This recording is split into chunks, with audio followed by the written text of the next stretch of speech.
Hello! If you're watching this video, you might be wondering what schema therapy is and how it can help you. My name is Tenna Davies. I'm a clinical psychologist and certified schema therapist, and I'm here to answer that question. So what is schema therapy and how might it help you?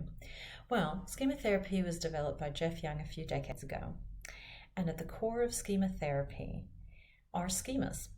So a schema is a core unconditional belief, and there are 18 of them in total. I'm just going to talk about two. So let's start with the defectiveness and shame schema. So the defectiveness and shame schema is this sense that we are no good, bad, or inferior. And the defectiveness and shame schema, like all schemas, has thoughts, feelings, memories, and body sensations associated with it. So the thought might be, I'm not very smart, I'm not really good. It might be, other people are so much better than me. The feelings might be that of shame. And the memories are usually other times that schema has been activated or triggered. So a person might be thinking about the time they got fired, the time, they weren't part of the group because maybe there was something wrong with them. And the body sensation can be a range of things, but it can also be a sinking feeling, as an example. Now I'm going to talk about the abandonment schema in more detail. So let's use Susie, a hypothetical person. So Susie has an abandonment schema, this sense that she's going to be left completely alone.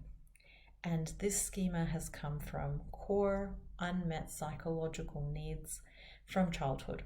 So perhaps for whatever reason, those connections weren't made with her caregivers, with her parents when she was growing up. And it doesn't necessarily mean that her parents were bad people. There could be a range of scenarios that created that. For example, grief, parents being unavailable or preoccupied. And due to that, that's set her up in life to be sensitized to when people take distance from her. So in Susie's case, she has a boyfriend named Billy, and Billy has been taking some distance from her. And Billy hasn't been responding to messages as much, and Susie's thinking the worst already.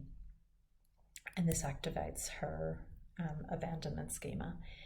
And she starts to feel a sense of dread and a sense of worry and stress and anxiety.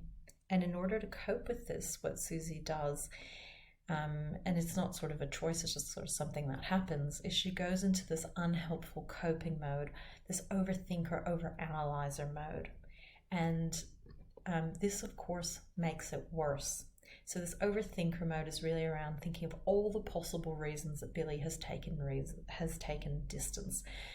That maybe he's found someone else, maybe it was something she said, maybe it was something she did, something she didn't do.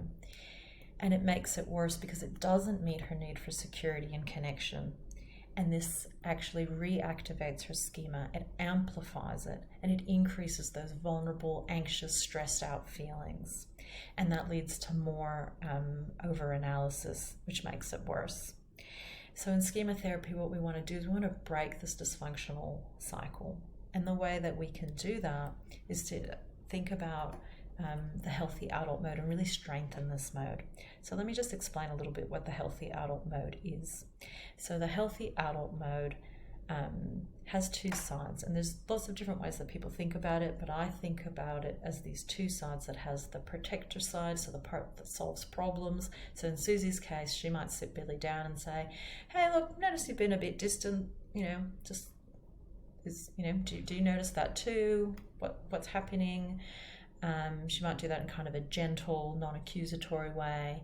And then there's also the nurturer side, so the part that really soothes those anxious and vulnerable feelings that she's having. Because it's the healthy adult that can meet our needs, heal our schemas, and ultimately that's what's going to help us feel better. So let's take Susie again. So in this case, same thing has happened. Billy has taken distance. and she feels like she's going to be all alone. But this time, because she's been doing some work with her therapist, she can really lean into that healthy adult mode. She can recognize when the schema gets activated. She knows that it's amplifying reality, or it's making things perhaps seem worse than it is. And so then what she does is she says, I know, I need to meet my psychological needs here, and my needs are around connection and reassurance. So what she does is she, when she feels disconnected from Billy, where she feels that distance, she connects with other people. She calls her sister, she goes for a walk in her community. And then the other need she has is for reassurance. And the way she gets this need met, and I think what's really important here, this isn't reassurance that everything's going to be great with Billy, because we don't know that. And she has noticed that he has genuinely become more distant. But it's reassurance that she's going to be okay, that she has other people in her life, that, you know, even if it goes pear-shaped with Billy, eventually there'll be someone else. She has herself, she has other people, she's going to be okay.